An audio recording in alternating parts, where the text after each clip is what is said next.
l'apaisement que nous souhaitons tous, que nous cherchons tous, est possible dès maintenant, dès à présent, à partir du moment où on décide de se remettre dans la conscience de l'être divin que nous sommes.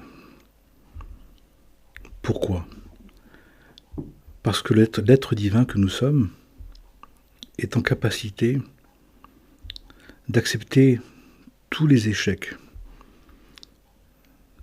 d'accepter toutes les attentes, d'accepter tous les retards, toutes les déconvenues, puisque l'être divin que nous sommes a conscience que nous allons nous accomplir, que c'est inévitable, sûr, garanti, et que donc ce ne sera pas les aléas temporaires, ce ne sera pas les échecs multiples, diverses, ce ne seront pas les évaluations personnelles teintées d'égocentrisme, teintées de temporalité, qui pourront nous faire douter, nous impressionner, nous encombrer dans notre évaluation de la réussite spirituelle que nous sommes sûrs et certains d'accomplir dans le temps.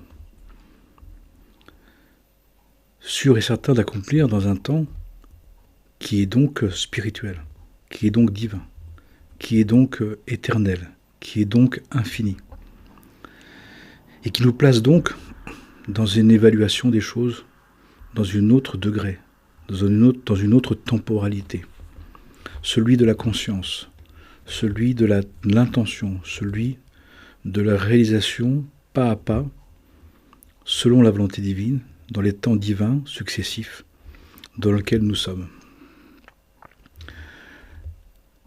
Bien sûr, si nous sommes encore dans une conscience ordinaire, une conscience égocentrique du moi, d'une conscience réduite, d'une conscience temporelle, on ne peut pas accepter, surtout dans les temps dans lesquels nous sommes, autant d'échecs, autant de petitesse, autant de pertes, autant d'inconséquences.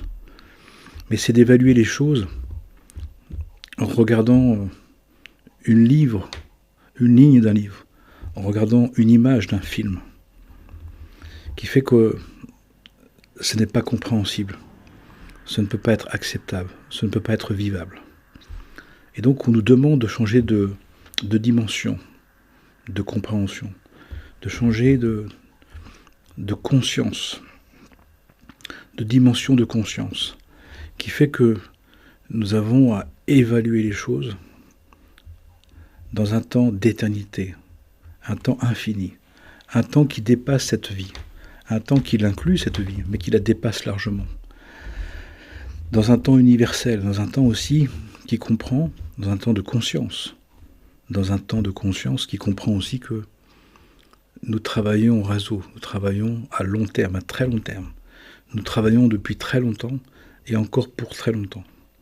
Et que cette vie, ce temps d'humanité, est juste un épisode, est juste une toute petite partie de notre réalisation, du travail spirituel que nous sommes venus accomplir. Réaliser pas à pas. Pourquoi pas à pas ? Parce que nous voulons le faire consciemment. Nous voulons le réaliser en pleine conscience, en toute conscience. Et dès que nous voulons faire quelque chose volontairement, consciemment, c'est plus harassant, c'est plus exigeant. On a besoin de répéter, on a besoin de reprendre, de refaire, de recommencer. C'est normal. Il n'y a pas à s'en affliger, il n'y a pas à s'en accuser, il n'y a pas à s'en dévaloriser. Il y a juste à accepter que par la répétition régulière, quotidienne, dans un temps long, c'est-à-dire aussi un temps qu'on ne connaît pas, la réalisation, l'accomplissement est garanti. De ce point de vue-là, quand on se place de ce point de vue de l'éternel en nous, de la part éternelle en nous, que nous devons retrouver consciemment, tout est pour le bien, tout est juste, tout apportera en son temps ce que Dieu a prévu, ce que Dieu a mis en place dans chaque chose, dans chaque être, dans chaque élément, dans tous les éléments, dans les 4 éléments, dans chaque être. À coup sûr, tout est accompli, tout est en train de s'accomplir et tout s'accomplira dans toute sa royauté, dans toute sa plénitude. Dans toute sa plénitude, sachons-le. À partir de là, et dans cette considération des choses qui nous appartient d'avoir, de décider, d'entretenir, de garder, de conserver, tout devient expérience, tout devient initiation, tout devient un potentiel de compréhension, un potentiel de réalisation, mais aussi de questionnement. Mais tranquille, sans y mettre des conditions, des conditionnements, des conditionnalités qui nous rendent dingues, qui nous mettent la pression, qui nous rendent vulnérables, qui nous rendent désespérés, qui nous rendent agressifs. Quand c'est comme ça, c'est que notre ambition est dans un temps qui n'est pas juste. Notre idée de notre réalisation, de notre accomplissement est démesurée, ne porte pas le temps divin en nous, mais est portée par le temps d'ego, le temps d'égoïsme, les temps d'égoïté, qui fait que, de fait, on s'abuse, on se dénature. Et c'est à éviter, c'est à arrêter.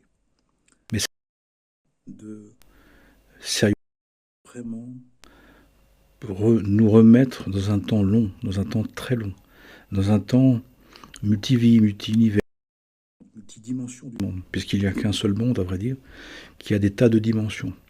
Et qu'on soit dans la dimension visible, tangible, qu'on soit dans le temps d'avant la naissance ou de après la mort, nous sommes toujours dans le même monde, même et seule création, dans la seule et même humanité, dans la même vision divine, version divine. Mais nous nous accomplissons. Et dans tous les cas, nous devons absolument nous défaire de tout d'empressement, d'impatience, de mise en jeu, d'enjeux qui viennent nous pourrir la vie, qui viennent nous mettre à mal, qui viennent nous blesser, qui viennent nous terrifier. Sachant qu'on ne peut pas forcer le divin, sachant que le divin a organisé sa création selon des temps de conscience, selon un mouvement de la conscience, selon des rythmes, selon des séquences, selon des étapes. Dans le désert, entre l'esclavage, la sortie de l'esclavage et la rentrée de toutes les promesses, la terre où le miel. De toute façon, les choses sont organisées, sont pareilles, et on ne peut pas dépasser le temps spirituel. On ne peut pas transgresser les lois divines, c'est impossible. Qui fait que nous avons à que ce qui doit se passer est en train de se passer. Dans le temps juste, au moment juste. Même si tout pour cela des périodes de temps, un temps nécessaire. Actuellement, nous sommes dans un temps particulier, de fin d'un cycle de temps, avant un tout nouveau temps. Transition. Nous sommes dans un temps de transition. Nous sommes dans un temps où nous avons à espérer, c'est-à-dire à attendre dans la conscience que la volonté divine est en train d'agir, de rassembler toutes les intentions et d'en faire justement un bouquet final, d'en faire une conclusion et de faire un travail de séparation, un travail d'élagage, un travail de raffinement, un travail de tamisage. Qui fait que dans ce temps actuellement, beaucoup de choses que nous portons encore, qui est notre devenir, n'est pas pour l'instant accessible. Et nous n'avons pas à nous affliger de ça. Les êtres qui désespèrent sont en train de vouloir, dès maintenant, ce qui est prévu au menu pour bien plus tard, pour d'autres saisons, pour d'autres temps, pour d'autres étapes de la conscience, d'autres étapes de la volonté divine, qui fait que pour l'instant, on ne peut pas y accéder. Désespérer, c'est de vouloir forcer les choses, comme de s'énerver, comme d'être agressif, comme d'être haineux. C'est différents modes. La tristesse, la mélancolie, la haine de soi et des autres.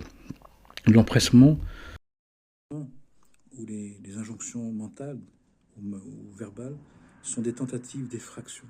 Sont des tentatives de pousser les choses, de pousser les règles du jeu, de vouloir les...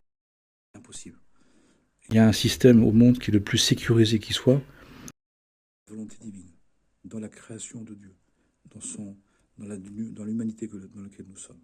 Nous devons le savoir. Et nous sommes tous, de ce point de vue-là, des désespérés, des agressifs, des haineux, des injonctifs. On veut comme on veut. Et c'est ce qui nous blesse le plus.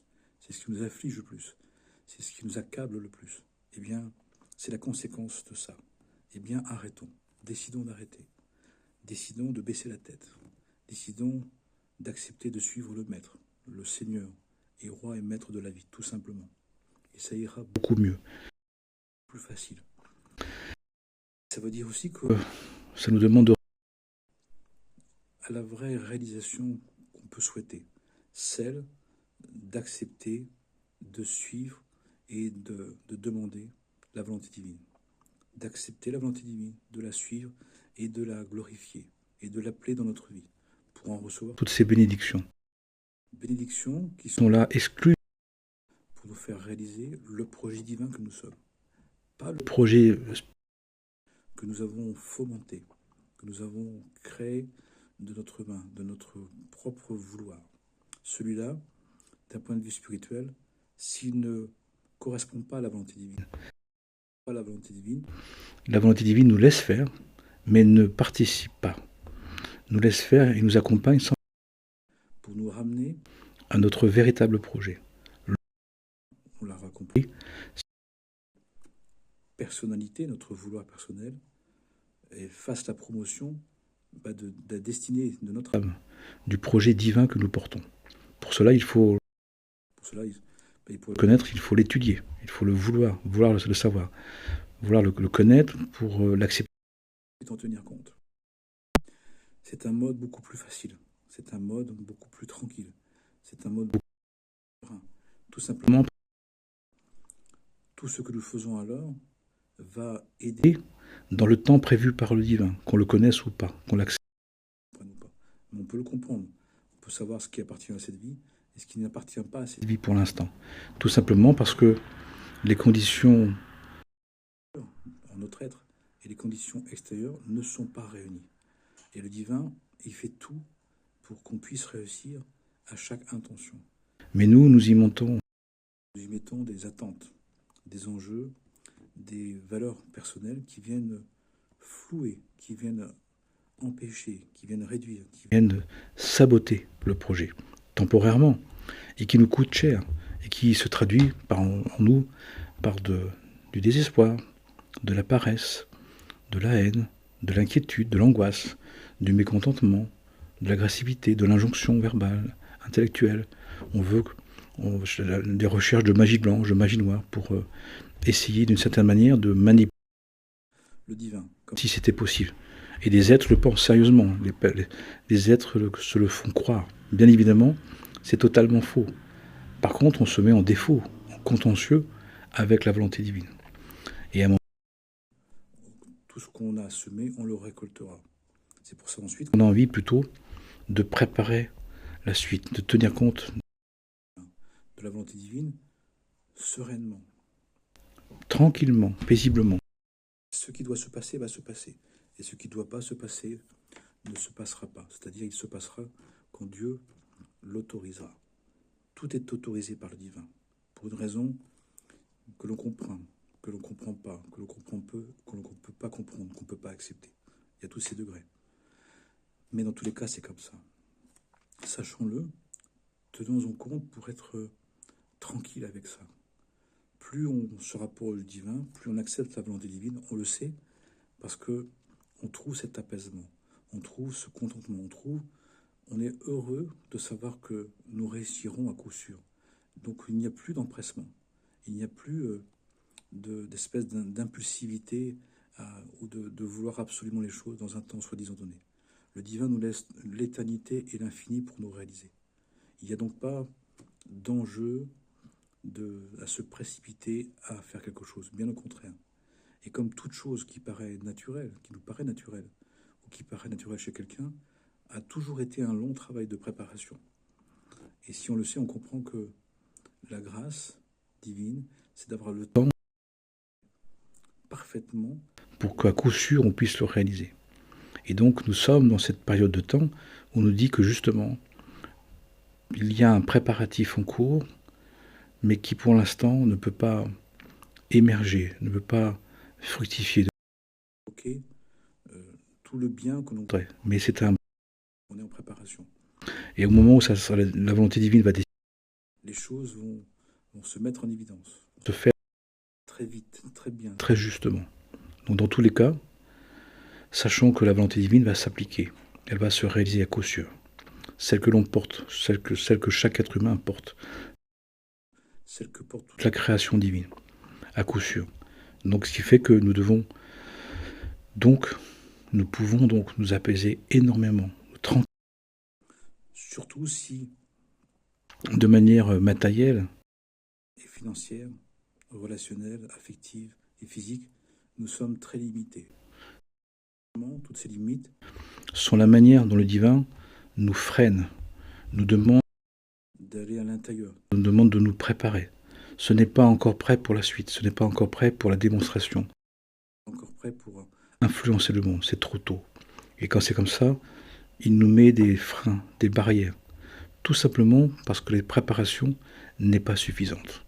Donc sachons-le, prenons ça bien, prenons ça tranquillement, et nous allons réussir. Et au lieu de nous affliger que ça ne fasse pas comme on veut, comprenons que si ça n'aboutit pas, si ça n'émerge pas, si ça n'influence pas, si ça ne produit pas ce qu'on veut, c'est que la préparation n'est pas suffisante. Quelque chose dans notre comportement, dans notre attitude, qui n'est pas encore en ordre, qui n'est pas encore ajusté, qui n'est pas encore apaisé, qui n'est pas encore dans l'acceptation juste, bonne et très bonne, absolument et éternellement. Amen et Amana, Shalom.